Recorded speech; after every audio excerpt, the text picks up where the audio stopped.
This podcast is sponsored by Orange Pinafore, the most convenient meal delivery service in town. Simply sign up for 13 groats a week, and Orange Pinafore will deliver the ingredients for a range of delicious meals straight to your door, including lambus bread. Ugh, why'd elves have such tedious food? Worm sandwiches, xenomorph eggs, weasel tongue. Ooh, I assure you, that is delicious. Maggot cheese, roasted peacock, and Marmite-flavoured ice cream. Delicious. All the tabletop role-playing news. We aim to amuse and we aim to enthuse. And Morris's unofficial tabletop RPG. Hello, and welcome to Morris's unofficial tabletop RPG talk. I, as always, am Russ, aka Morris, or Morris, aka Russ, and with me, as always, is Peter Coffey from the Southampton Guild of Roleplayers. As always, thrilled to be here. Have you noticed we're not cuddling this week, Peter? I know. You look Is it something I've done? Finally, our new mixer has arrived. Huzzah! So I just wanted to quickly thank all of our Patreons. And Patreons are amazing. Because those Patreons Yes? are who paid for that new mixer. Why do I keep saying router when I mean mixer? I don't know, possibly because we were talking about the router and how your broadband doesn't work before we started. This new mixer cost about it was £109, I think. Oof. And so I had to kind of clean out the Patreon bank, but that will happen. we're back in business. We no longer have to cuddle. Oh. And we have all the technology we could ever possibly need. Yeah, sure. Why not? Why not? How's your week been? Yeah, it's been pretty good. I've been playing in a Stars Without Number game. Mm-hmm. That's been quite exciting. How many stars are there? Hard to say. They don't have any numbers on. They've just got letters. And I just lose track. Yeah. That's been quite good. I've accidentally acquired a ship and crew. Oh, I ran some Adventurers League on Saturday. That was quite nice. Mm-hmm. It was a module where the players are essentially reliving Moby Dick if Moby Dick was entirely set on land and the Great White Whale was actually a boulette or land shark. My favourite version of Moby Dick is Star Trek II: The Wrath of Khan. I don't remember the Wrath of Khan having like a huge section in the middle where nothing happens. But they do quote Moby Dick constantly all the way through it. Oh, fair enough, yeah. Well, it's a tale of vengeance and so forth. Yes, they just don't stop quoting Moby Dick in the original Klingon, I think. Well, here's what happens. It's like the Star Trek tradition. Let's get all these classically trained actors, whack about £40 of makeup on them and call it a day. Yes. Oh, should we do some news? We couldn't we? Yeah. Would you like to hear about some controversy? Controversy. Some plagiarism. Bum, bum, bum. Oh, I think I see where this is going. So, I could control and conceal my cackles of glee. I don't know why I'm so happy about it. It's really terrible. Yes, there's nothing to be happy about here at all. Yes, I mean, sorry. This is bad for everyone involved. I know. Both it's perpetrator and victim. It is sad and shocking. Yes. And yet you still laughed. Sorry. So who are you laughing at? Oh, definitely the people that were caught plagiarising. Okay. Because it's like, hello, have you heard of the internet? Mm. Did you think you'd be able to get away with it? Should we tell people who was plagiarising and what they were plagiarising? Oh, I don't know. It might be more fun to leave them in suspense till next week. Or should we find some other podcast who's covered this and just like snip out a bit of their content and just put it into our in a totally meta, ironic bit of plagiarism? Oh, I'm listening. Go. So go on. Tell me the story. What's happened? Okay, so a video games company, yes, known as Bethesda. I don't actually know how you pronounce that. Bethesda. Bethesda. Yes. I'm going to go with Bethesda. Yes. Previous hits including I don't know, some video games. Yeah. So Elder Scrolls. Oh yeah. So they produced. So Bethesda, the Skyrim people. So it's not some tiny little studio with no cash. A big video game. It's like huge. It's like a Skyrim big. With many hundreds of millions of dollars at their disposal. Yeah. Yes. Not lacking for a bit of scratch. Yes. Anyway, Yes. they, Yes. published an Elder Scrolls D&D module, like as a promotional thing. Well, that's hardly plagiarism now, Russ. They can use D&D, and indeed adapting it's been a well-established tradition. Yes, but there's a slight wrinkle in the iron. No, iron in the wrinkle. No. What's the I don't know. How do you have a wrinkly iron? What's the idiom I'm going for there? There was a wrinkle that needed ironing out. There is an idiom that uses either wrinkle or iron or both. Strike But I can't think what it is. I expected to read your mind and come up with like phrases to express your thoughts, but there was a complication. Well, the complication is right. So basically, they rolled a 7 to 9. They had success with a complication. yeah. So they released this free D&D adventure. Yes. Set in Tamriel. Yes. And it's to promote the expansion, the latest expansion of their Elder Scrolls Online game. Nice. All sounds good. And it's called Elsewhere. Yes. ELSWEYR Tabletop Scenario. Sounds good. People were excited. As they should be. They eagerly downloaded this D&D adventure. Yeah, And then some people said, wait a minute. hang on, I've seen this before. They said it exactly like that as well, in that exact tone of voice. Even the women. Yes. Sorry. And the dogs and the cats. Didn't you, Django? Didn't you say that? Django treats us with the silent contempt he deserves. Yes. So you've seen it somewhere before? How do you mean? So there's a D&D Adventurers League adventure from 2016. Oh, yes, yeah. By Paige Lightman and Ben Heisler. Yep. And it's called The Black Road. Nice. And it is exactly the same. And when I say exactly the same, I mean almost exactly the same. They've basically taken that adventure, changed a few words and a few names, and republished it. I think that's like season 5. That's one of the best regarded. I think that's from season 5. Storm King's Thunder was the best regarded series. I haven't played it myself, but it would be in my future. I hope. Yeah. Mm-hmm. But when you say it's the same, how do you mean? Okay, I am going to read out some. This article that I'm looking at here was by Daryl, our sound engineer, and also columnist for EN World, and editor. He's a bit more on the sound. So he very diligently got hold of both Avengers and compared them directly. He did side by side. Yes. And so what he's done, he's put lots and lots of examples of the Black Road's original read aloud text, and then the Bethesda read aloud text, just to show how similar. And there's lots and lots of examples he's done. So I'll just read out one, and I can assure you, if you want to read more, it's all like that. So it goes. There's nothing like the desert to make people feel small and insignificant. In every direction, huge dunes roll across the landscape, and an even bigger sky looms above. The oasis of Vuerfil is a motley collection of sun-bleached tents in the vast Anorok Desert. The Orok Desert? Anorok. The Anorok. Anorok? Oh, is that's the name? That's the name of the place, right? Yes. Sorry, I was thinking of a old Scottish cow. Okay. Yeah, old species of. Anyway, crack on. So the thing that is directly right. So you ready? Yes. Nothing beats the desert to make people feel small and unimportant. In every direction, enormous dunes roll across the landscape, and an even larger empty air skies above it. The oasis on the border between Kairodil and Elsewhere is a colourful collection of sun-drenched tents in the vast desert of Elsewhere. I see. The second paragraph goes, through various means, it has been arranged that you would meet Azam the Caravaner in the large Kalimshad-style tent that passes for a tavern here. In various ways, it is arranged that a group of adventurers would get acquainted with the caravan leader named Karim. His big tent is filled with several Khajiit who seem unaffected by the heat. I see. Right, so they've done some really minor localization, but but basically the entire thing is that word for word with just some slight changes. Wow. So maybe not. I mean, some of that's like not even enough to get past like a plagiarism program. No. I mean, did they think nobody plays D&D? I don't know what they thought. I don't know what they thought. Where were they thinking? Well, they've now pulled the adventure.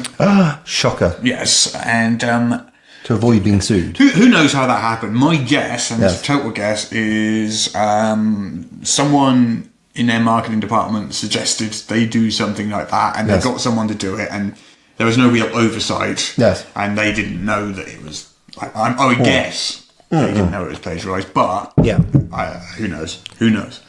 Somebody somewhere is being fired for it. I would expect so. Yeah. Yeah, it's like just so crashingly unprofessional. Yeah. And I mean, the worst part is it's like they could have paid a freelancer. Given the amount of money at their disposal, they could have paid 2 freelancers. They could have paid like an army of freelancers. They could have done an entire Dungeons and Dragons campaign. Hell, they could have released a hardcover book-sized module, right? And it will still have cost them less than like the legal fees and embarrassment that this is going to cause them. I don't think it's going to cost them legal fees at all. I think probably it's going to be a few awkward phone calls, but I think that's... You don't think anyone's going to sue? Well, I mean, you end up suing for damages, don't you? And they pulled it straight away. It was a free adventure, you know, there's... Okay. You know... I think probably it'll be a couple of awkward phone calls and apologies, and maybe a tit for tat kind of we'll do something for you in the future or something. Yeah. Well, they were doing something nice. You know. Okay, so it's not going to be too expensive for Bethesda. It's just horribly embarrassing. Yeah. Oh, okay. Yeah. Right. Yeah. I mean, you know, I'm not speaking on behalf of Wizards of the Coast. Maybe they will decide to sue them, but I can't. No, it seems unlikely. I can't see that. Oh, okay. Well, that's good then. You know, I mean, but honestly, it's just like okay, but they could still probably have afforded to pay a couple of freelancers. I mean, they don't even need to send a cease and desist because they've already ceased and desisted. Yes. Ceased and desisted. Yes. Yeah. They pre-ceased and pre-sisted. No. No, pre-ceased is what an assassin refers to their victim as. Yeah, okay. Well, fair enough. Oh, well. That was quite an exciting bit of news, isn't it? Yeah, absolutely. Do you want some more news? Oh, I'd love some more news. Are you sure? Well, do you have any? Maybe. Go on then. Hit me. Really? No. Please have to go on. Oh, I've got a bit of news, actually. Go on. Well, yeah, this is like just picked up off... No, from that infamous hive of scum and villainy. Yes. There we go. AKA reddit.com. There is a chap who's like been putting a thing which he says is from Vincent Baker. And you're like, who is Vincent Baker? And well, you might ask. Would you like me to ask then? Go on then. Who is Vincent Baker? Vincent Baker is someone that wrote very exciting role-playing game system called Dogs in the Vineyard, which is very well spoken of whenever role players gather and talk about exciting and wonderful games they played. It's usually rated right up there alongside Ars Magica, Unknown Armies, and and Dogs in the Vineyard. It's a quite an interesting system, but it has been out of print for quite some time because Vincent Baker's actually pulled it. Oh, things he's done lately include Apocalypse World, which has given us the Powered by the Apocalypse system and many, many, many Kickstarters. So this is not someone who's, an influential in the world of RPGs. Okay. So apparently this random spod, whose name I've completely forgotten, wrote to Vincent Baker and said, hey, I can't find any copies of Dogs in the Vineyard. And Vincent said to them, well, rewrite it yourself. It's just the words that are copyrighted. So they did and made a generic system for moral role-playing. So it's, if you like games about making hard decisions, then, there is now an opportunity to use that, which has they got an extremely good pedigree. So what have they called it? So the name of it is Dice Pool and Moral Predicament-Based Generic Role-Playing System, which has the backronym of DOGS. Oh, that's quite clever. So basically, he wrote down the word dogs and then thought, now how am I going to... Yes, so what was it? Dice, pool and moral, except the M is before the O there, so that's cheating. That is the predicament-based generic role-playing system. That's correct, yes. And you can get that at Drive-Thru RPG. I've been a little bit hesitant about shouting it out because I don't know if Vincent Baker has actually properly approved it. But it should be pretty cool, really. So why did Vincent Baker pull Dogs in the Vineyard in the first place? Oh, well, we'd have to ask Vincent Baker about that, which I'd love to do, but you can't even get it in PDF. No, oh, okay. You can't buy it from his website. You can't buy it from Vincent Baker's website. You can't get it like anywhere like legally. So it's like eBay or nowhere sort of thing. Yeah. And you're out of luck. It's such a well-regarded system. I was actually looking into it because I wanted to buy a copy as a prize. Okay then. Yeah. So do you have any news for me? Has your page loaded up? Yeah. Go on then. Well, Gen Con's got a new thing going on. Mm-hmm. So it's growing bigger and bigger and bigger every year. Yes. And it's sort of outpaced downtown Indianapolis's hotel capacity, which basically means it's there's this big lottery for housing every year. It can be very, very hard to get absolutely a room at a reasonable price close enough to the convention and stuff like that. So they've started this new brand new program. Yes. And they're calling it Pop-Up Gen Con. I'm listening. Local game stores are where this is going to take place. Yes. And what it's going to do, there's going to be little mini Gen Cons popping up in local game stores. Okay. Right. So at the moment, they've got about 40 game stores across the United States involved. I don't know if there's any over here. And it'll include space to play pre-release copies of featured games and video content streamed live from the actual Gen Con. Oh, okay. So if there's panels and things going on, you can sit in a game store and watch those. Basically, attend the panels remotely. So I don't know how popular that will be and whether it will work, but it's an interesting idea. The time difference might make it a bit problematic in the UK, but yeah, definitely, yeah. But interesting stuff nonetheless. Look at the time differences. Are you looking forward to Wizards of the Coast's big announcement next weekend? What? Are we ready for the actual announcement? Yes. Have they done the pre-release trailer for the announcement? It's going to be about 2 a.m. on Saturday morning for us. Oh, 2 a.m. on Saturday morning. What are you doing at 2 a.m. on Saturday morning? I'm going to be sleeping. I'm just saying, man. It's like, well, if you're in America at 2 a.m. on Saturday morning, it will be 2 a.m. What time though? It'll be late afternoon for you, depending where you are in America. Right.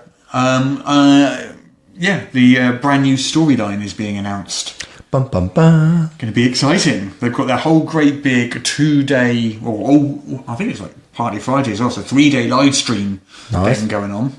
So you can watch it all. But the actual announcement is, I think it's 4 p.m. Pacific Standard Time. Oh, PST? Yeah. Yes. Okay, yeah. Yeah, so 4 p.m. Pacific Time. Yeah. Or whatever time that is where you are. Yeah. You find out what the brand new storyline is. The you know the artwork that shows the picture of the angel smiting some dudes. So we got confirmation of what that actually is now. It is exactly what a lot of people thought it was. Some sort of magic-related shenanigans? No. No? Okay, tell me more. Right, the art. Yes. That they're using to illustrate the descent. A lot of people suggested that might be an angel from which setting? Is it Faerun or Forgotten Realms? Forgotten Realms, yeah. And it is in fact Zariel. Zariel. Yes. Okay. And the reason we know that is because it has appeared in of the file name of the actual piece. Someone looked at the actual file name. Ooh, sneaky. And the file name is vertical Zariel _ FS art 2 _ size.jpg. Which kind of gives it away. So who is Zariel and what's their significance to the Forgotten Realms? Zariel? Don't look like a Zariel at all. No, doesn't look at all. Was originally an impetuous angel of Celestia who was tasked with tracking the progress of the blood war on Avernus. Continued exposure to the plane led her to grow obsessed with the war and develop a growing taste for battle, which eventually led her to believe that an assault from the hosts of Celestia could wipe out both sides of the blood war in one stroke and free the multiverse of those fiends. Frustrated by her superior's refusal to engage in the war, Zariel decided to act on her own and led a host of mortal allies into Avernus. Following her defeat, Zariel was brought to Asmodeus, who then named her Lord of the Lair and named Zariel his champion. Not the outcome I was expecting. Well, there you go. Yes. And then there's a whole load of history here. So I think depending on when this is set, Zariel will be a different thing. Well, it sounds to me like this is set when they're leading Descent. Because the picture that we've seen does not look like the picture off the Wikipedia page. Oh yeah, it sounds like a Blood War themed adventure from the sounds of that, doesn't it? It does have some questions. But I guess we'll find out for certain at 2 a.m. on Saturday morning. Yes. 1, what is the Blood War? 2, what is Avernus? You know what the Blood War is, don't you? No. Oh, okay. Even I know that. Good stuff. Okay, so Blood War is a sort of really, really big part of D&D Outer Planes lore, which has been going back, I think, probably to 2nd edition, I'm going to guess. So basically, it's Hell versus the Abyss. It's devils versus demons. Yes. Chaos versus law, both evil. Yes, yeah. So there's lots more demons, yes, but they're disorganised. Yes. And the Hell legions are very, very organised. And there's this ongoing war that's been going on for millennia. And probably will go on for millennia, and they're just constantly fighting. Yes.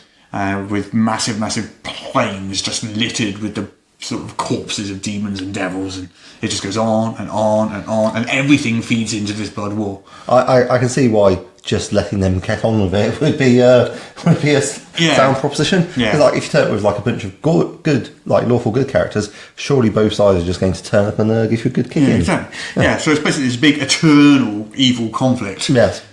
Of which a lot of what demons and devils interact with the Forgotten Realms or other various sort of mortal realms are all just sort of parts of that war. Yeah. They're just sort of like tools or, means to an end. Okay. And everything feeds into the blood war. Yes. Oh, do you think it might be a bid then for some higher level content?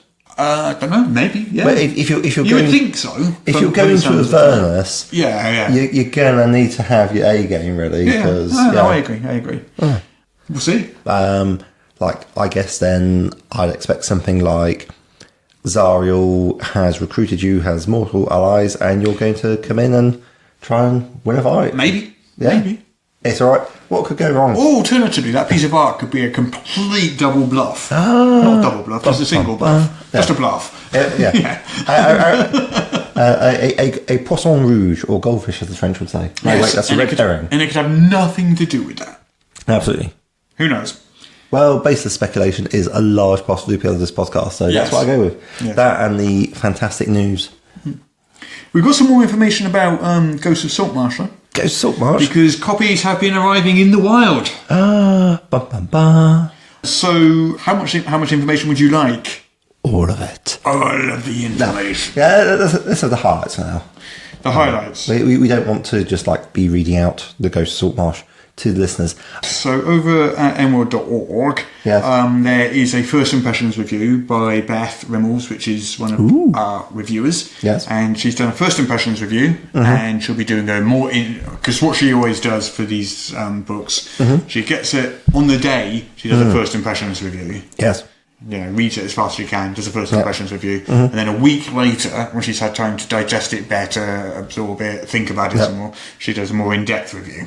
Yep. So this podcast comes out Wednesday, so it'll be Friday, I think, is the in-depth review. Ooh, well, eyes peeled for then. Yes, indeed. But some information about it. I mean, we'll put a link in the show notes to the first impressions review. Yep.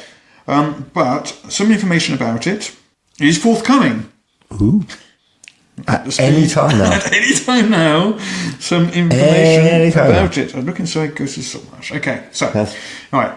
So I'll give you a few various bits of information about it. Please. So, you know the original Saltmarsh trilogy did not have a map of Saltmarsh. It did not. This problem has been rectified. Huzzah! Behold the glorious map that is Saltmarsh. Yes. Found within the book. We have seen the glorious map that is Saltmarsh before. Have we? Yes, we have. Oh, when did we see it before? A couple of weeks ago. Okay. Yeah, no, promise. Okay, I believe it. It's good. Okay. It's exciting that they decided to actually make a proper map of Saltmarsh with locations and everything. Oh, have they done NPCs for the town council? Saltmarsh it says here, Saltmarsh is now a living, breathing place, and there's three factions vying for power. Factions. There's the Traditionalists. Yes. There's the Loyalists to the Kingdom of Kaoland, and the Scarlet Brotherhood. Now you're going to wonder who the Scarlet Brotherhood are. Damn straight I'm going to wonder who they are. They're Greyhawk. What? This adventure is set in Greyhawk, not the Forgotten Realms. Oh. Yeah. But, okay. Right. So the Scarlet Brotherhood are bad guys. Yes. Bad dudes. We're really talking about bad. Yes, very, very bad guys. Yes. So Saltmarsh, it's fully fleshed out, as is the whole region. Yes. And the political happenings are presented right from the start. Okay. It's a sort of Saltmarsh-based campaign. So that's your base of operations, and you sort of go out from there. So it's a bit of a Greyhawk splat book as well. Very mini. Oh, okay. So don't get your hopes up, Greyhawk fans. Oh, yeah, it's definitely not a Greyhawk setting book. Oh, okay, right. It's an adventure setting, Greyhawk. Yeah. So there are new backgrounds that tie directly to Saltmarsh. Oh, yes, yeah. Fisher, for example. Yeah. Things like that. So if you want to be a fisherman, you can. Yes, yeah. Or a smuggler. Oh, you could be a smuggler. Well, what proficiencies do smugglers get? What proficiency do smugglers get? They get athletics and deception, tool proficiencies, vehicles, water, and your equipment, a fancy leather vest. Damn straight. Oh, I always wanted a fancy leather vest. Well, ever since I saw Harrison Ford playing Han Solo, yes, me too. Well, yeah, okay. I think this is more sort of... Yeah, I know it's not supposed to be Star Wars, but come on, it's a fancy leather vest. There are, however, there is a sidebar which has suggestions for putting your adventures elsewhere. If you don't want to play in Greyhawk, you can set it elsewhere. There's sidebars with historical context. Greyhawk being the original setting for D&D. Yeah, that's where...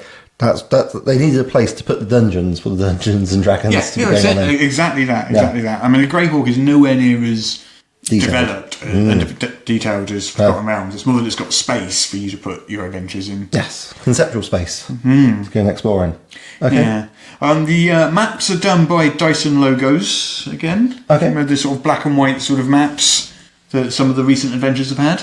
Okay, yeah, they've kept very much the old style. The old style of maps, yeah. Oceanus the Sea Elf is still in there. Yay. Who's on the Night Ghost. Yes. Which was the smugglers... That was a ship that you launched the Commander raid in. Yes. Oh, by the way, complete spoilers for Ghost of Saltmarsh and Sinister Secrets of Saltmarsh, just in case you'd somehow managed to avoid them before. We're so sorry. Then we've got information on where, if you don't want to put it in Greyhawk, where you could put it in other campaign settings. So where in Eberron, where in the Forgotten Realms, where in Mystara even. Ooh, what about Kryn? Not Kryn. Aww. For some reason, not Kryn. Poor old Kryn. Why did I hate Kryn? Sad times. Why can't Ghost of Saltmarsh be in Kryn? Less dragons. So here's a contents page if you wanted to have a look at it. So the order of adventures is interesting. So we start with Sinister Secret. Good shout. As expected. Yes. Danger at Dunwater. Oh, isn't... So the second one. Okay. And then it drops out of the Saltmarsh trilogy. Yeah. You get Mike Mills' salvage operation. Yeah. You get Isle of the Abbey. That was the one... Salvage operation was one of the half-orc druid on the ship. On the ship. And a giant squid that attacks it. Ah, yes. It was a cracking adventure, if you remember. And Isle of the Abbey. That was where you were like, well, we'd best go and assault a... island with an abbey on it, and some skeletons are going to come out of the sand dunes. Yeah. So many undead, yeah. And then you jump back to the Saltmarsh trilogy, for chapter 6, for the final countdown. And that's going and breaking into the shark person stronghold and saying, hey, well, presumably it's some sort of stealth mission at this point. Okay, and then we jump into Tamarot's Fate, as expected. Yeah. Which we covered last week. The Styes, which we're covering this week. Yeah. And then we've got an appendix, 186 to 223, so that's 40 pages? Yeah. 40-page appendix called Of Ships and the Sea. And that contains, like, ship stat blocks, officers, ship upgrades, sea travel, encounters at sea, all that sort of stuff, combat with ships, all that sort of stuff, all your nautical rules. Okay. And then an appendix of magical items, and an appendix of monsters and NPCs, which is pretty standard for these things. Yeah. Okay. Yeah. So, the Sea Ghost is in it. Maps of the Sea Ghost, which are exactly the same as the original maps of the Sea Ghost. I mean, if you got a map of a ship, then you're probably quite set, but why not? That encounter from the Abbey is still there with all the squares where skeletons might jump out of the sand dunes and won't. Surprise skeleton. Pretty much still there. Yeah. We've got ship rules and stat blocks for ships here. Okay. That's a galley. Yeah. Oh, good. It's let's see. Yes, good. It's immune to being prone. That's important. And unconscious. Yes, and petrified. And charmed. poisoned. You cannot charm this galley. Yeah. Neither can you exhaust it. Or deafen it. So lots of information about ships, hull upgrades, crew members, travel at sea and all that sort of stuff. Yeah. A whole bunch of locations. Yes, like short locations with like hooks back to Saltmarsh. Yeah. New magical items like this Charm of Plant command look. Okay, yeah. Sharkmen, Lokatha. Is that a shark man? Looks more like a fish man. Not bitey enough to be a shark man. Or maybe it's just he's looking particularly happy. Fish folk. Resilient and proud fish folk, actually, yes. Yeah. Which one were the Sharkmen? Sahuagin is the Sharkmen, sorry. Yeah. I was getting the wrong way around, sorry. That's quite right. I apologise unreservedly. No, yeah, who make like a No Forgotten Realms expert. Yeah. I wonder if they've got that chap who's like, I am not an assassin. I'm actually a level 3 rogue, I'll have you know. There we go, that's that. I mean, obviously, we can go into more detail in it in a later later episode, but that's basically, a quick overview. People, reviewers have been getting it in their hands. And, sounds good. It's definitely interesting. I think you said there was no overarching meta plot.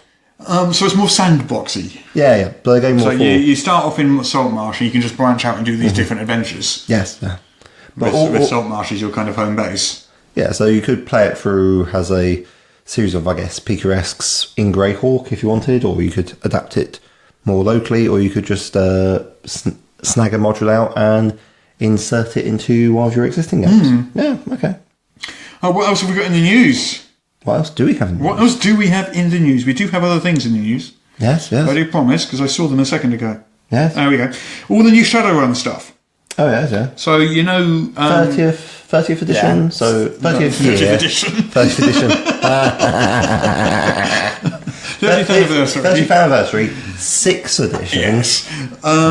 So, obviously, we mentioned this last week with 6th edition being announced. So, there's the beginner box in June, which Daryl has written a review of. So, if you want to read that, link in the show notes, and you can read Daryl's review of that. Yes, extensively detailed. And then other products coming out. Yes. We've got also in June, Neo-Anarchists Streetpedia, a definitive guide to the Shadowrun universe. That's a great name. I love it. Then in July, we have No Future, a guide to Sixth World culture, including information on music acts, Tri-D movies and series, sports, and more. Okay, that's actually really interesting. Yeah, okay, yeah. And then in August, you get the core rule book. Nice. Big thing. Oh. $49.99. Oof, okay. Also in August, you get a big boy. A Rogues Gallery NPC deck of cards. Oh, nice. Also in August, there is Dice and Edge tokens. Because, when you play Shadowrun, you need as many D6s as you can find. And also in August, there's some miniatures. Oh, okay. Then in September, there's a GM screen. Also in September, there is an adventure called Cutting Black. Ooh. Sets up storylines full of dark dealings and intrigue that will shake the Shadowrun setting and inspire game campaigns for months or longer. Then in October, we have 30 Nights, a detailed campaign book. Ooh. Plunges the players into the growing chaos in the UCAS as they look into the source of a mysterious blackout plaguing Toronto. That is a very strange schedule. And also, there are hoodies, t-shirts, lapel pins, deluxe metal dice, and more. Marvelous. Should you wish such things. Yes. Which probably I don't, but I can see there are people out there that might. I don't think I'd write off them, but if I was to come across them, I might be like, ooh, Shadowrun. I released another one-page adventure. Did you? I do like my one-page adventures. Yes. Yes, this one is called Head Games. Head Games? Yes. And it's for D&D 5th edition. Oh, okay. Over on my little Patreon, patreon.com/Morris. Yes. No, that's us. That's us. That's here. Patreon.com/1PA. 1PA. 1PA. Yes. And this one's called Head Games, and it involves a halfling enchantress. Yes. Who has a habit of enchanting people, getting them to do dangerous things, and then keeping the treasure. So there was this band of hobgoblins which she enchanted and got to raid a bugbear tomb. Oh, okay. And then she took the treasure. Right. There were some orcs which she managed to get to go and raid. I think it was an owlbear lair. Yeah. And then all but one died, and she kept the treasure. No. So the adventure opens up, and so she's the hero. Well, the adventure opens up, and there's this halfling running through the town square, being chased by an orc. Seems legit. And the PCs kind of have to work out who's telling the truth, because she says one thing, he says another. And then eventually that hobgoblin band turns up. They're also really pissed at her. Yes. And they've taken some people hostage and demand the town council hand over the halfling, or they'll start killing hostages. Right. And so the entire adventure is it's less an action adventure, it's more a sort of tense political negotiation. Diplomacy stroke moral decisions, because you can actually hand over the halfling if you want. Can we take the treasure first? And so this is all on one page, like all my one-page adventures are. This is my 9th one-page adventure now. That's at patreon.com/1PA. Yes. Yeah. Yeah, news is quite short this week. Very well. It's always a good thing. Then left us highest hence. What would you like to do next then?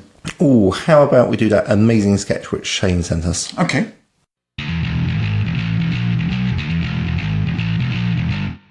What is it with rats anyway? I mean, anytime someone needs help and a body's just starting out adventuring and all, seems like it's rats in the barn or the sewers or what have you. I don't get it. Rats are some of the most populous and hardy of vermin after all. Yeah, I'll grant you that, but take right now, for instance. We're in the apocalypse, aren't we? Yeah. You saying there's no rats in the apocalypse? Nah, I'm saying, shouldn't there be other vermin to knock on the head in the Newbie Gardens, as it were? Like what? Well, like cockroaches. I can't argue against the fact that cockroaches are plentiful and are indeed uncommonly good survivors. Right, good old roaches. Had a couple of pets as a wee mutant lad. Never seen a giant one, though. Right, my point exactly, mate. Why is it just rats? Shouldn't it be stuff like roaches too? Big, airy, fanged things with beady red eyes giving you the hungry stare of death? Well, I mean, now that I think about it... Or silverfish? Or the good old-fashioned housefly? That's some apocalyptic stuff right there, my friend. Yeah, or woodlice. Think of what them giant bugs could do. All rolled up and bearing down on you with speed. I mean, I have seen a giant scorpion or two, but you think they'd get a giant antlion pit on occasion, and at the very least a fearsome roach? Yeah, I see your point now, I think about it. Why always rats? It's almost like it's a trope, but seeing how this is real life and not a game or something, that can't be it. Trope? What's that then? Like a cockroach? Never mind that. Those book things are like, you always want to use for kindling. It was in one of them. Rot in your brain, mate. What's that? Let me look. It's a giant rat, mate. 5th one today, and only a rancid pelt for our troubles. Got your zip gun loaded? That was a play by Shane Staggs, titled, Would a Giant Cockroach Hurt Once in a While? Thanks, Shane. Thank you. Shane will be on our podcast very soon. How exciting. We haven't nailed down a date yet. Okay. But he's going to be the first of our Patreons to join us on the podcast. Oh, to make that big break. Let's think of what it could mean for him. It's going to be fun. Hey. Yes? How would you like to play our favourite game in all the world? Boy, would I ever. Would you ever? Ever what? Don't know, you said it. I didn't. We're confused. Hey, Russ, do you have a new car? Yeah, I got a new car. Yeah. Our favourite game in all the world is the game where I read out the name of a Kickstarter and you try and guess what it is from just the name. Oh, yes, that game. Yes, marvellous. Yes. Yes, we should play that. All right, then, let's do that then. Yeah. Okay. Item number 1. Item first. Let's do it. What is this? Sinopa Omnibus, Volume 1. SYNOPA?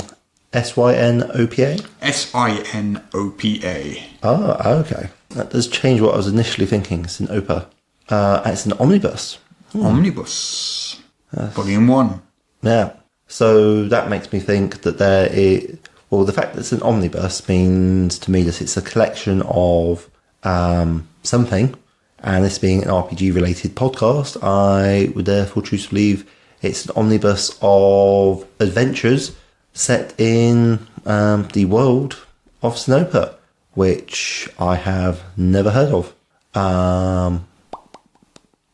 I think it is some sort of cyberpunky / science fiction sort of world, but I don't have a lot to work with. So, how's that? No. No? It's not that. Oh. What it is a collection of NPCs for your D&D 5th edition game. Okay. Tell me more about it. How did you not get that? I have no idea. Possibly because it's... Okay. So Sinopa is the name of the company. Sinopa Publishing, LLC. Oh, yes. And they have a drip, Yes. which is Kickstarter's version of Patreon, Right. where they've been releasing monthly NPCs. Right. And this is the first 6 months of releases in one book. Oh, okay. So each entry contains a character, companion, creature, item, or monster, an illustration, Yeah. a narrative short story, treasure information, and Yes. more. Oh, and more, you say? Interesting. So you can kickstart it and get them all, printed out and bound and so forth. Or I infer one could go over to their Patreon and support them there if one wanted. I guess so. Yeah. Okay. Well, there we go. Yes. Next Yes. is Yes. Valor, Best in Class. How are you spelling Valor? Valor. VALOR, but the American spelling of it. I Valor. see. Oh, unfortunate. Best in Class. Best in class. Is it an exciting splat book which is full of martial classes and how they're good at doing stuff for 5th ed Dungeons and Dragons? No! Marvellous. It is not that. Okay. It's a new adventure path and official setting Yes. for Valor, Yes. the heroic RPG system. Okay. And this is a realm where magic and technology have joined Yes. to the advancement of society. Wow. Dragons who once slept in caves filled with gold Yes. now shout orders into their phones as they trade stocks and run billion-dollar companies. So yuppie dragons. The Fae, once wild and untamed, now walk among mortals, their fabled courts having become major tourist destination. And having got presumably some sort of haircut. I guess so. Yes. Yeah. Okay. And more stuff like that. Right. So that's quite modern day 1980s science fiction-y something. Oh, okay. Valor. Right. Valor, yeah. Okay. Are you familiar with Valor? Nope. Yeah, me neither. I'm sure there's someone else out there who's like, you fool, how could you not get that? Probably. Yeah. Next Yes. is Yes. the Cthulhu Alphabet. Oh, this will be a children's book. A pseudo children's book. It will be set up like an alphabet primer, but it will just have like all the Cthulhu-esque, not Chthonic, because that means cave-like, and eldritch monstrosities that are associated with H.P. Lovecraft's Cthulhu mythos. I imagine it's going to have an interesting alphabetical distribution. Being alphabetic book, I'm hoping it is illustrated as well. It is. Nice. A is for altar, B is for books, C is for cultist, N is for... November? Nyarlathotep. I actually said it for the first time in my life. Nyarlathotep. Bravo. Yes. Nice. There you go. That's by Goodman Games. And yes, it's colour with a black and white interior, fully illustrated. Oh, okay. Oh, wait. No, so the front cover's in colour. Yeah. And then it's... Oh, okay. But it's a Kickstarter, so they might have a full colour expansion. They might have. So that is indeed it for our favourite game in all the world. Huzzah! So you got one, Yeah. you got half of one, and you failed two. So you got 1.5 points out of 4. Okay. which will round up to 1.5 out of 10. Marvellous. Marvellous score. Once again, proof that Russ understands perfectly how rounding works.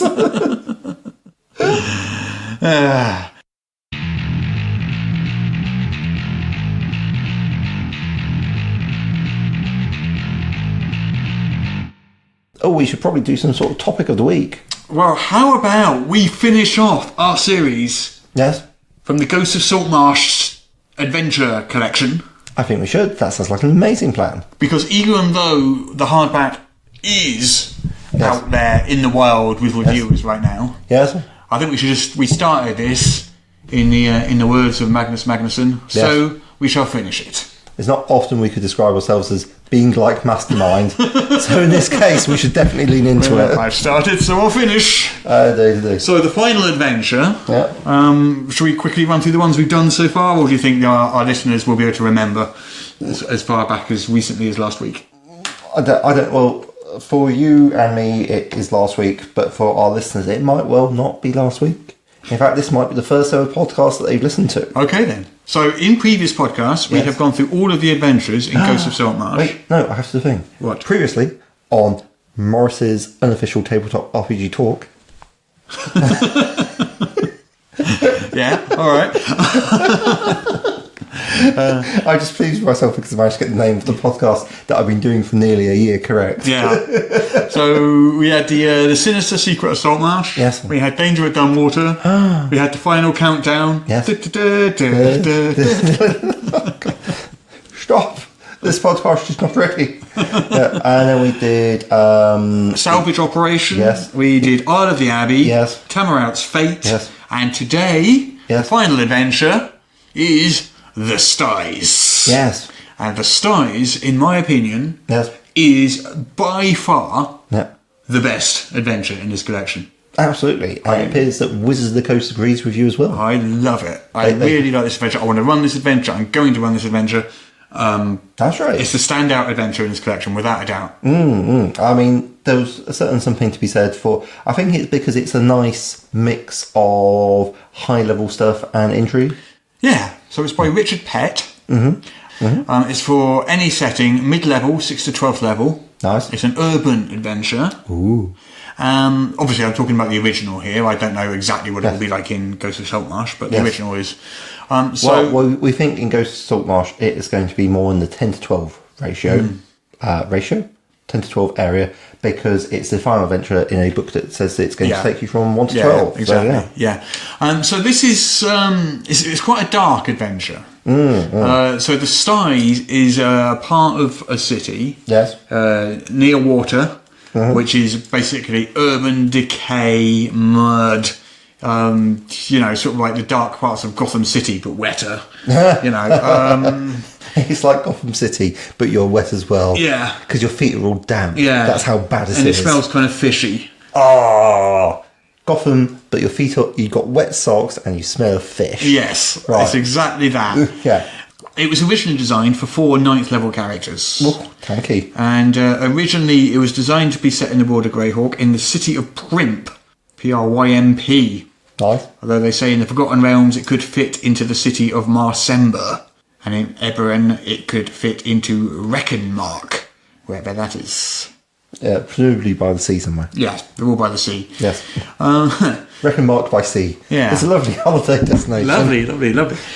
So the background. Well, I mean, to be fair, we say a lovely holiday destination. That's actually part of the shtick of the Styes, is that it was previously... Very nice. Yeah, it was very Des Res holiday destination, but hard times have fallen upon the So place. the Styes was actually where the sort of capital of the city was, and where the city was run before it sort of went into disrepair and destitution and stuff, and started sinking into the sea. Yeah, so it's a cross between Venice and say Blackpool in the off season.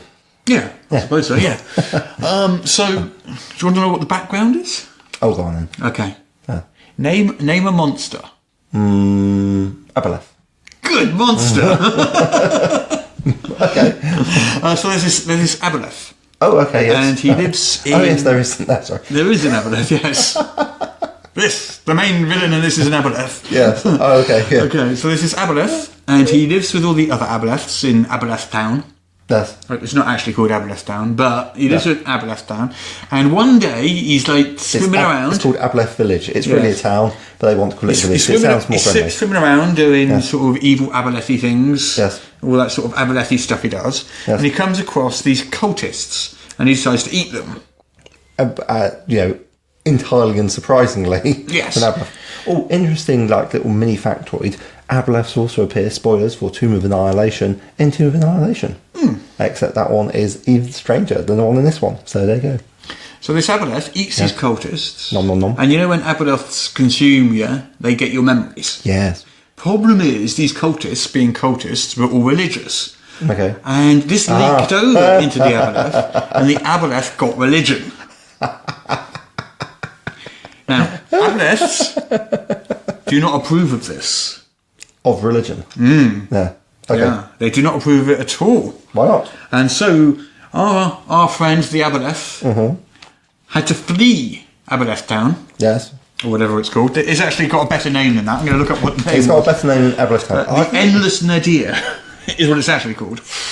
A haunted place shunned by the aquatic races of the region. This realm is the lair of a powerful submerged city of Aberleths. But the Endless Nadir means it's like an endless low point. Those Aberleths really aren't into good marketing. No. I'm just saying. No.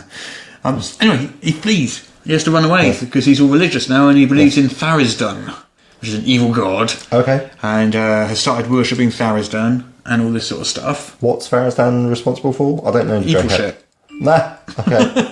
Yes. So he goes for the god of evil waste reclamation. Right? Standard evil god portfolio. Oh yeah. Maybe with a little nuance to it, but murder, mayhem. Yeah. Anyway.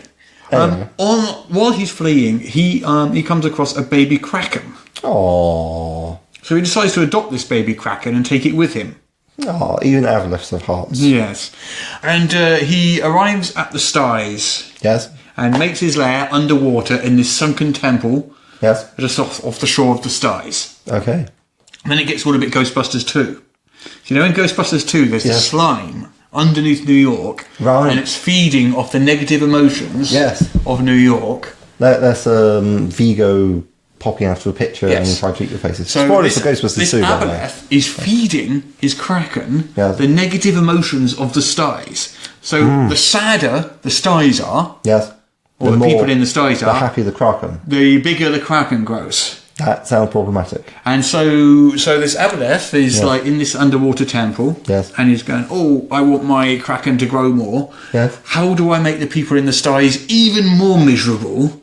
Bearing in mind they are already pretty miserable. They're already quite miserable. Like but even Gotham, more, wet feet, wet as well. And smelling of fish. And smelling of fish. Yeah. So to make them even more miserable, he invents a serial killer. I was going to say gives them all a hangnail. Well, he could do that too. Serial killers are quite good, but giving everyone in the city a hangnail, that's... Well, maybe he does that as well. That monster.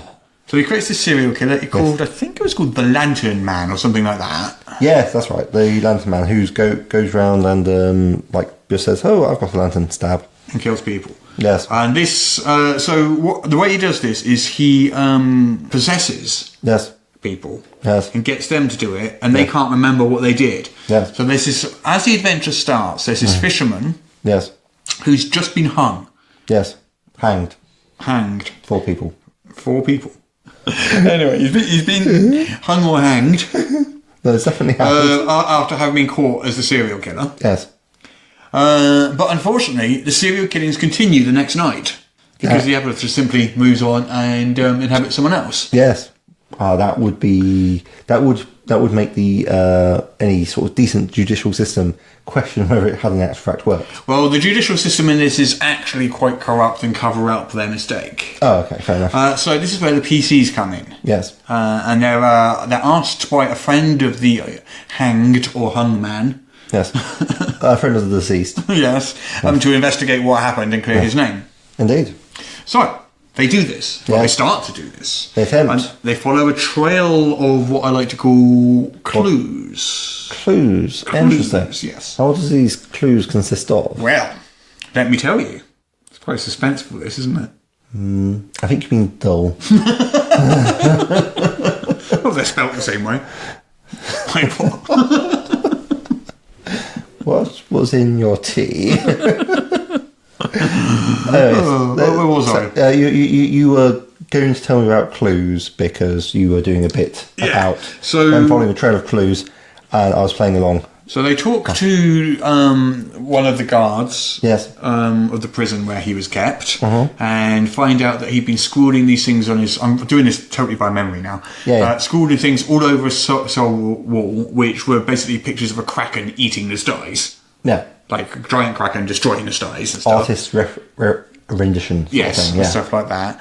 And then they get clues from there which lead them to this local politician come alchemist who turns out to be undead and lives in a ship which is hanging off a crane over a big pool of mud. Sounds better than it is. It is better than it sounds. But that seems like a very precarious way to make a living. Yeah, it does. Why would you... And he has 3 pet manticores that guard his alchemy factory. Sorry, expression of, like, what the actual... Okay, well, I suppose it's in the size, so you can't afford to cut back. So I'm getting really... We've taken a sharp turn into South Africa here. We've taken a sharp turn into South Africa here. So it's like, why mess around with, like, non-lethal defences? Just whack a manticore or 3 on it. What would be so valuable that you would need 3 manticores to defend it? What indeed? Yeah, an alchemical lamp apparently. So this guy, he lives in this ship hanging off a crane. Yes. Above a big pool of mud. Yes. And it turns out he's undead. Yes. And he's a worshipper of Tharisden. And he's got a flesh golem.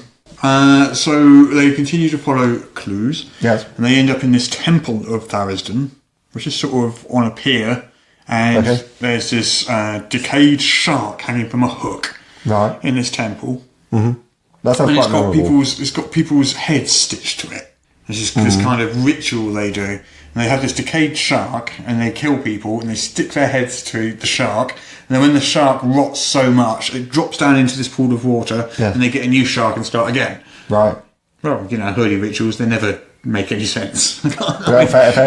It's no more bizarre than many other... It seems like the sort of thing... Well, apart from the human head sticking, or sentient races beings' heads stitched to a shark. Yes. I'm sure that in human history people have done even weirder things than that. I'm sure they have, but yeah. Anyway, so after that, the PCs will end up going into that pool, and that will lead them down underwater to the underwater temple of Tharisden. Whoa. They're going to go into the filthy pool which has had sharks dropping. Yeah. Decomposing sharks dropping into it. Yeah. Good grief. There's another couple of ways you can get to it. You're going to need more prestidigitation to sort yourself out. Yeah, you need a key magic item. So you're going to be like 9th or 10th level. But yeah. Yeah. So you go through there and you end up having a bit of a scuffle with the Aboleth. Yes. Oh, okay. And at the same time, a couple of other Aboleths turn out having pursued him. Just to make things more exciting. Yes. And then finally, you end up having to have a bit of a fight with the old Kraken there. Who's grown quite big by now. I see. It's still a baby Kraken, but he's a bigger baby Kraken. Yes. An adolescent, in fact. Possibly. Yeah. And you have to have a bit of a fight with him. Right. And and then that's the end of the adventure. Yeah, well, it sounds suitably climatic. It's quite dark, macabre. Obviously, each of those bits is in much more detail than I just described. You just skimmed over it. Yeah. But I really like it. Yeah. Oh, okay. Well, that was not what I expected. Yes, that's the undead. Yeah. Yes. But he's clearly undead. He's not like a glamorous undead. Yeah, the thing about him is he's a recluse as well, and people don't really see much of him, and he only comes out to get this scent from a local person, by the scent of a local person, to cover up the stench of rotting death. Yes, but I can see he would need that. Yes, yeah, and that's basically it. And Tharisden is god of evil whirlpools as well, I see. Yeah. Okay, there's some nice art in it as well. Yeah, it's quite pretty. Couple of good maps. Not like massive. Oh, look at it. That's the baby Kraken. He's so adorable. Yeah, very cute, isn't he? He's all albino with glowing red eyes. Okay. So this will be... it's too big. And so we were talking about this in the context of Ghost of Saltmarsh, because this will be the final thing. And obviously it seemed like the Aboleths would be the obvious choice to have as overarching puppet masters. Mm-hmm. But it looks like they're not going with that at all, which is a bit of a shame. No, it's more sandboxy, it looks like. Yeah. But sandboxy in the sense that... No, I'm not seeing how it's a sandbox, I'll be honest. I mean, in the sense that you could actually end up on the Isle of Styes with your third level party and attempt to complete this adventure. Well, that's the whole point of a sandbox, though. You can go into bits of a sandbox that are too dangerous for you. Right, okay. I mean, it depends on how strict you are with the sandboxes, but the pure sandboxes, if the players say, I want to go into that cave, and the GM knows that there's an Orcus in there, then the players are going to die. Yeah, very much. Very much. I mean, a strict sandbox would allow for that. Would allow you to do that. Yeah. Well, generally, there's there are things which stop you from getting there. I would imagine it's a semi-sandbox in that there is some kind of the GM sort of nudges them towards the various adventures one at a time, rather than having them suddenly go out on this 10th level adventure in their first level. That would be unfortunate. It would be unfortunate. So I'm fairly sure it's not going to be a super strict sandbox. It's going to be a sort of sandbox. It's quite a tonal variation as well. It goes from the sort of gentle Scooby-Doo-esque vibe that we start off with the sinister secrets of Saltmarsh, and then depends how sinister you make it. You could make that quite a sort of suspenseful horror adventure until the reveal. Saltmarsh. But ultimately, it's not that bad. And then you have the potential for accidental genocide with not the final enemy, the dangers that are in water. Mm-hmm. Yeah. And then you have at least 2 islands which are overcome with undead. Yep. Although some appear to be more sand zombie lurking in the sand, and others are going full Pirates of the Caribbean, having a ship's crew march out and try and chow down your head. And this would be the second appearance of Kraken, first being in Salvage Operation? No, it's just a giant squid. Oh, it wasn't actually a Kraken. Oh, okay, so Krakens and giant squids are different. Yeah. Because to me, a Kraken is a giant squid. It looks a bit squiddy, I'll give you that, but... Yeah, squidtacular.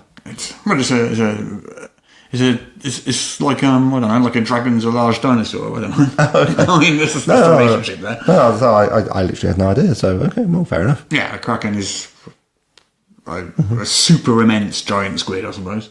Okay, so this adolescent Kraken is probably about the same size as giant squid. I guess, but different. Okay, I guess this whole Spawn of Tharizdun thing looks intriguing. Yeah. Well, there we go. Are you looking forward to Ghost of Saltmarsh then? I was hoping that there would be more of an overarching plot. So probably what I'll do is have the long tentacles of Abolethton be doing that. How are you going to fit this one in? I thought you were doing What's Old is New at the moment for your players. Yeah, this one's perfect for it. Oh yeah. I'm going to lower it level wise, but I can keep the same plot. Yes. Make it not quite as Kraken-y. Okay. might make the baby Kraken a bit smaller, sort of thing. Okay. Yeah. And just whack it, because they're in a city called Greyspire at the moment, which is very much sort of like this. Yeah. And they basically hang around the docks area all the time, and they've just been dealing with some night elves with a night elf pirate ship and stuff like that. Ooh. All fits in really well. So I think I'll just literally drop this adventure straight in. Yeah, sounds good. We'll have to let us know how that goes. Yeah, just scale down some of the bad guys, and I think it will work perfectly. Yeah, it certainly has a lot to be said for it.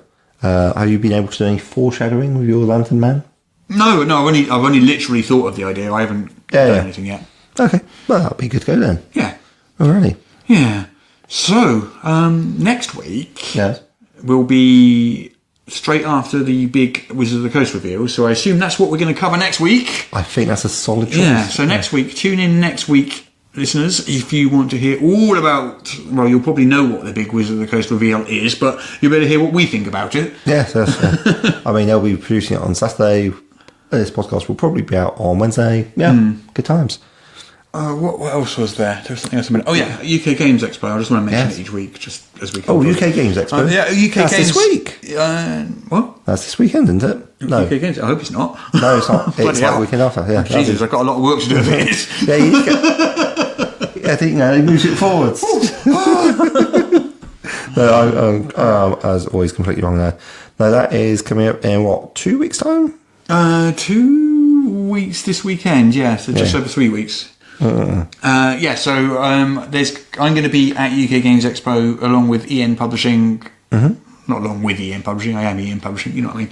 Yeah, all right, Louis XIV.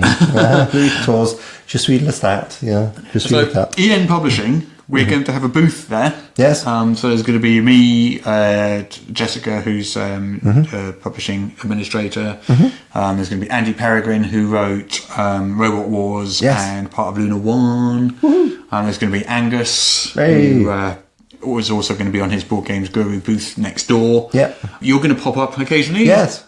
Darren Pierce, lead writer on the Just Red RPG, will be there from time to time. He's also got his own booth. We'll be popping back and forth for signings and stuff. Yeah. So anyone who's at UK Games Expo, try and find us. It'll be the EN Publishing booth, which you'll be recognised by the EN World signs, the Judge Dredd signs. I'd go for the big Judge Dredd myself. Yeah. If you see a massive Judge Dredd, that's almost certainly for us. And we'll have T-shirts. I will. There'll be T-shirts. I will. Well, you can have a T-shirt if you want one. I'm going to have an EN Publishing T-shirt, which is going to be a nice black polo shirt with an EN Publishing logo on the front and a Morris's Unofficial Tabletop RPG news on the back. Fantastic. Going to look lovely. Marvellous. So yeah, we'll be there from Thursday through Sunday, although Thursday's the day we're setting up the booth. So Friday through Sunday. Yep. We'll be there. So hopefully some people will drop by and say hello, and we hope we will have Luna One launching there, which is the next Judge Dredd book. Oh, fantastic. I'm hoping signed copies of Luna One. Yeah. The chance to play the game in like an hourly session with the creator. Yeah. Oh, that does sound fun. Yes, and we'll be doing demos as well, yeah. Yeah, demos. Yeah. Sweet as.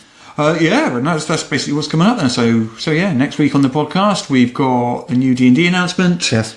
And at the end of the month we've got UK Games Expo. Fantastic. Right, well, anyway. Yes. That is it for this week. Yes. Thanks for listening to the podcast. We very much appreciate our patrons.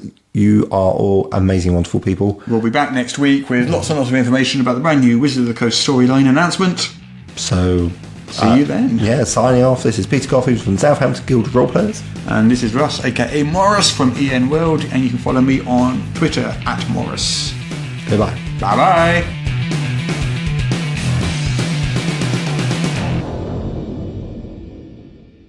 Listening to that drivel just made me feel nauseous. Maybe a spot of eyeball raking will make me feel a bit better. But which one shall I torture? I do enjoy Russ's screams, but Peter makes these wonderful gurgling noises when he's in pain. Decisions.